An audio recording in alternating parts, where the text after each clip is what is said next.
It is a beautiful fall day out here at Double Jump Video Games. I just ran over to the old store to grab a couple eBay items that sold over the weekend. And man, the trees are just looking beautiful. We have green, orange, yellow, red. There's like even like some pink looking ones. It is so beautiful. We like to show you guys stuff that we hope you haven't seen before. That's pretty cool, right? Especially when it comes to game collecting type stuff. So we have a couple things today. The first one is another display item that we got, another Nintendo 64 display item, which is super cool. I have it hung on the wall right here on like above the arcade machines. And then something else that you may have seen in our content before, but I'm sure no one else has ever had it. And we'll show you guys that later. But first, let's look at this. Banjo-Kazooie. We already had the Mario one, I'm sure you guys have seen that, but now we have a Banjo one. And this one has a pretty cool story. This came from a store up north, DreamQuest Games, and owner there said that somebody brought this in, and I can't remember if they were an ex-Nintendo employee or if they were just like, she might have said that they were like a janitor at Nintendo or something, but this was from the Nintendo headquarters in Redmond, Washington. And they got rid of it. They were getting rid of it, they were throwing it away, whatever it was. This person took it and brought it to her store. And they also had a Star Fox one, which I haven't even seen a photo of. I don't know if it was Star Fox 64 or if it was Super Nintendo or something. But she's a really big Star Fox fan, so she wanted to keep that one. And we actually traded. She said she didn't want to profit off of this, which she's a store, so I didn't really understand, but she really wanted the lenticular Star Fox promotional Super Nintendo pin or button that we had. We had priced at $100. She said she paid $50 for this, and I was like, and I offered her $150. I was like, you can triple your money, and she's like, how about we just trade for that pin? And I was like, if that's what you want to do, I'm down. Because this thing is super, super cool. Of course it is not for sale. One of my favorite Nintendo 64 games, that one being number one. That one's probably in the top 5 for sure. But these are so cool, so if you guys come in here, you can check this out. And then the other thing that we have to show you, you'll have to wait a little bit later for. But we do have a bunch of recapped Game Gears. Yes. And this is something that we never get in because... Ever. Well, people bring them in and then we're like, is it recapped? And they're like, I don't know what that is. And then we're like, we can't take it. Yeah, they never work. And we have too many broken ones to just keep taking broken ones. But these were all... They were recapped, but did they have the screens replaced? Ryan actually is actively replacing these screens. Okay. Just the faceplates. Yeah, just the faceplates. That's right. This I saw one in here that one's like off. still pretty. Oh. Ryan. Oh, huh? So Hey. yeah, they came in. They Adhesive sucks. Okay. have kind of like They're kind of scuffed up. the so usual scuffs, but making them look better. yes, Ryan's doing all of that. I was just the one who took them in. And there's a blue one. Yes. Pretty cool. And but- recap Game Gears are hot commodity because 99% of them do not work. And it's not just a simple thing where it's not like changing a battery in a Pokemon game. Like it takes, there's like what, like 16 capacitors that have to be replaced or something. So there's a lot that kind of goes into them. And so the refurbished ones, they go for a decent amount, whereas broken ones do not go for much at all. So This is going to be super cool to actually have a decent selection of Game Gears in stock. We're selling them for $100 each, $150 for the blue Game Gear. Nice. The person who brought them in recapped them themselves, and they want to bring in some more stuff. So because they want a copy of Kuon. Our last copy? Yes. No. I tucked it away. It's not over there. Oh, no. Not Kuon. Kuon? I ran the card sorting machine overnight. I'm gonna see how it did. I haven't looked just yet. Take this top thing off. This blocks the light. And... okay. Looks like everything is sorted. This is the stuff that it couldn't sort. It just has a really hard time with vintage cards, but looks like it did the rest. Some of these are pretty small piles, but it emailed me a CSV file, so I know the value of all these. I can pull out the ones that are actually worth entering into our inventory individually.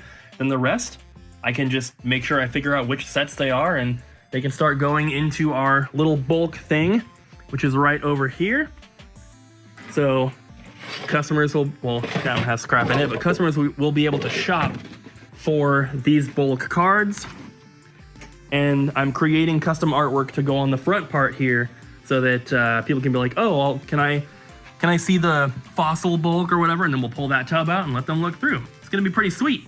It's gonna take quite some time to get all that bulk Pokemon card stuff done. That machine, I started running it before I left last night, and I left just after 9. It finished at 1:30 in the morning, and you could see how few cards were in there.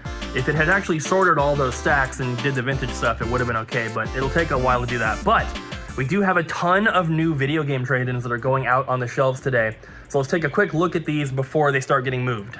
We not only have this stuff here, they're kind of in random piles because we were looking through it on the Whatnot stream last night, but we also have all of this stuff up here. And in particular, I wanted to show you guys this PlayStation 4 stuff because this is basically, it was from a couple different people, but most of it came from one collection. And there is some pretty cool stuff in here. So I'm just gonna kind of give you an overview. You can see there's some factory sealed stuff, lots of opened titles as well. But it's a pretty good mix. There's some hard to find stuff in here. There's some more common stuff. But it's always really cool to get collections like this because PS4 is not something that we go out of our way to kind of find or stock or anything like that. We have Deadpool in here. But our PS4 section here at the store is actually pretty healthy. Look at this. This is the cheap stuff here. There's some PS5 at the bottom, but as you can see, it's pretty dang full. And we have that and then 2 full shelves in the glass case. And then we have consoles and controllers and collector's editions and all sorts of stuff. So PS4 section here at the store is looking pretty dang good. And yes, we do have Godzilla. We got new releases. Tales of Zillia. Tales of Zillia remastered. Pro Country. Why are you showing them upside down? She's doing it on purpose. Tales of Zillia for Switch. Pro Country for Switch. And this one is supposed to be like PS1 graphics. That's why it's all pixel 80. Restock. Restock. The one copy that Cooper bought for the entire store. What? Well, he bought 2. We got 2. Someone already picked up the other one. Why did we only get 2? I don't know, you're the one who put it in the order. No, I did not. Yes, you did too. I do not remember that. He only got 2. So I only have 1? All right, well, order more, hurry. Ooh. We've had like 10 people ask about it. I know. Oh, you guys need to try this game. It's really good. It's like a PS1 inspired horror game where it's like kind of isometric or like top down, kind of like What older. did you call my mama? Isometric. Jess, you like the giant N? It's amazing. I love the giant N. It's so cool.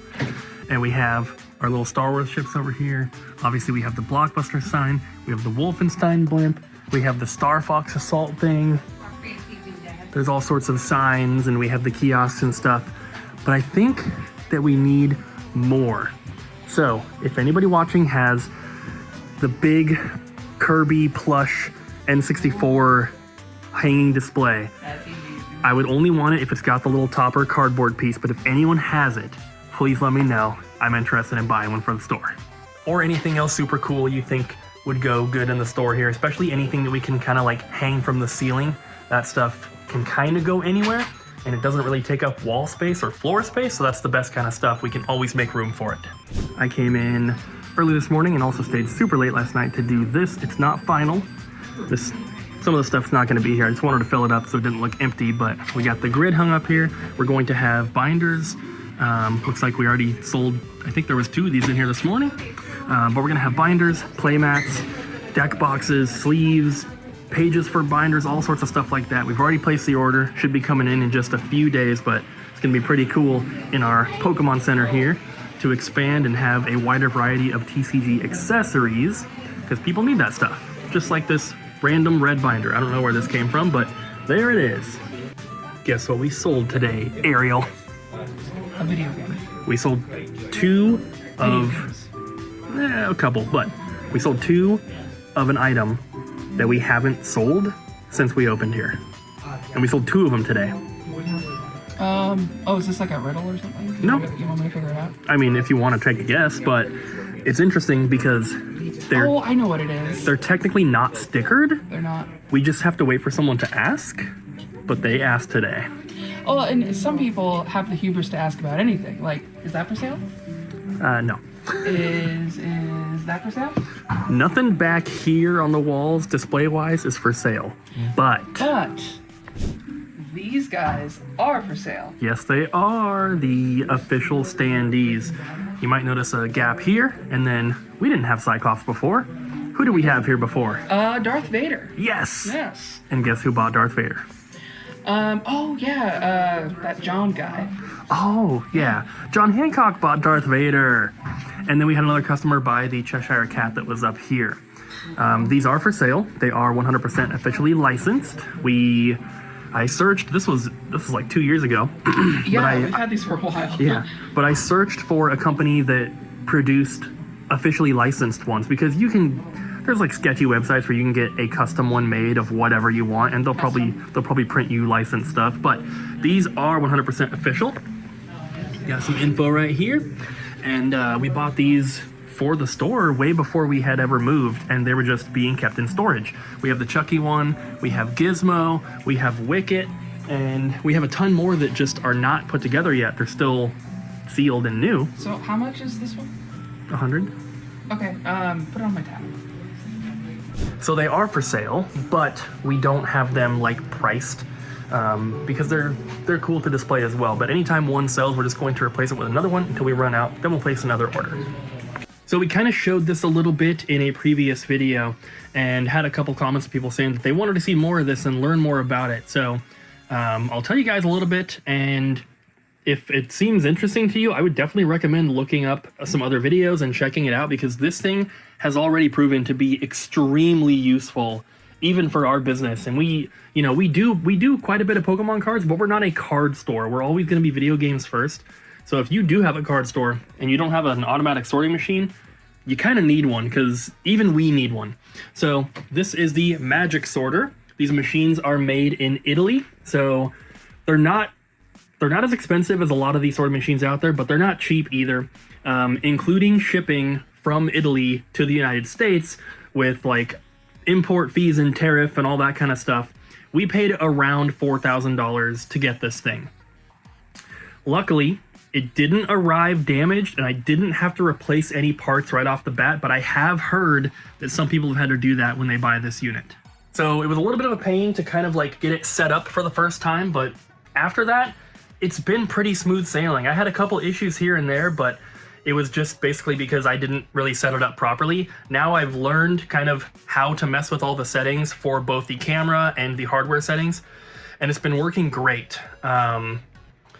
It's a little slow, but the thing is, like, it almost feels like when we first got our original resurfacing machine. Like, this is something that we can set to run overnight. We can leave the store and let this go, just like the resurfacing machine. And it's just such a huge help, because sorting all these cards by hand would not only be extremely boring and tedious and time consuming, but it's not worth paying an employee to sit there and sort cards that are worth 5 to 10 cents each, right? So a big upfront cost of $4,000 to get this machine is going to save us thousands of hours of labor to sort all these cards, because up until this point, we've never sold any of the bulk cheap cards because they're just kind of random. We've had a couple people dig through and pull out some stuff, so we've made maybe like 10 bucks off of them. But having them actually be sorted by set allows us to sell them by set and have people dig through. And we haven't quite sold any yet here at the new store because I want to get through more of the bulk and have it available, but it's going to be so helpful. And yeah, they're cheap cards, but it really, really adds up. And if you are selling Pokemon cards, you can't just only sell the expensive stuff or only sell sealed product. If you want to provide for all the Pokemon card collectors, you kind of have to cover all your bases, and one of those is cheap bulk cards. So once we're done with this kind of process, those will be available, and the Pokemon card collectors in the area are going to be super, super happy. So real quick, I just want to show you guys, this can sort a variety of games: Magic, Yu-Gi-Oh, Pokemon Flesh and Blood, Lorcana, Digimon, One Piece, Star Wars, Sorcery, and baseball cards, apparently. We pretty much only do Pokemon, so that's where I'm going to be leaving it. you can sort by rarity, type, set, title, price, alphabetically. We're just doing set for now. And we have the mail set to yes. So once this thing goes through an entire stack and sorts them, it emails me a spreadsheet file that I can look through. And even though we're sorting by set, it still has all of the prices in there. And so it kind of tells me like any of the cards that say that they're worth more than $1, I can manually look those ones up and make sure. And then if they are, I can put those into the inventory individually. Because anything less than $1, we don't sell separately. You know, it just kind of goes into bulk like this stuff. But it allows me to pull out some cards that I missed when doing a manual check. Some cards, they look like they would be nothing, and then, you know, we pulled a $10 card out of here that I thought was just a bulk common, but, you know, you never know. So this is really, really helpful for stuff like that. If you really know your cards, you could probably pull out all the stuff, but it's helpful for someone like me who is still learning. But that's enough about that. If you guys want an actual video on like how it operates and like the settings and stuff like that, I can maybe do one and post it on the Double Jump Extras channel. So I guess if you want that, let me know in the comments down below. What the?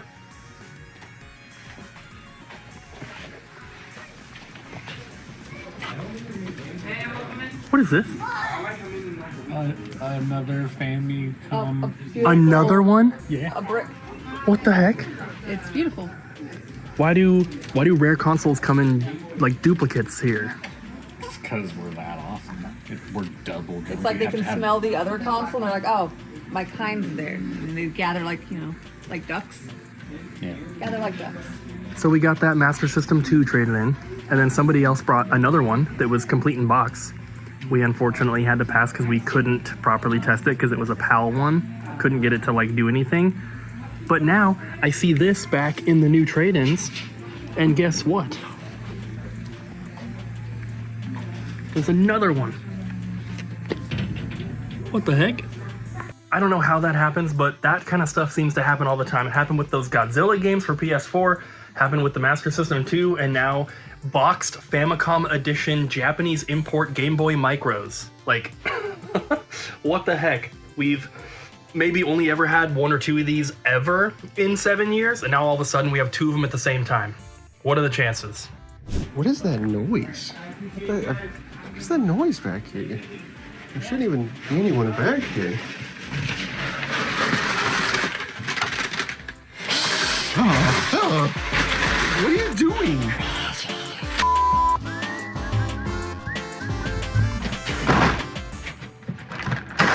Memory cards. You guys may have seen something like this before, but I guarantee you it was in my videos. No one else has done this. This is a couple hundred PS1 memory cards and a few hundred PS2 memory cards. And since I'm getting rid, or I got rid of all my PlayStation stuff, these are all for the store now.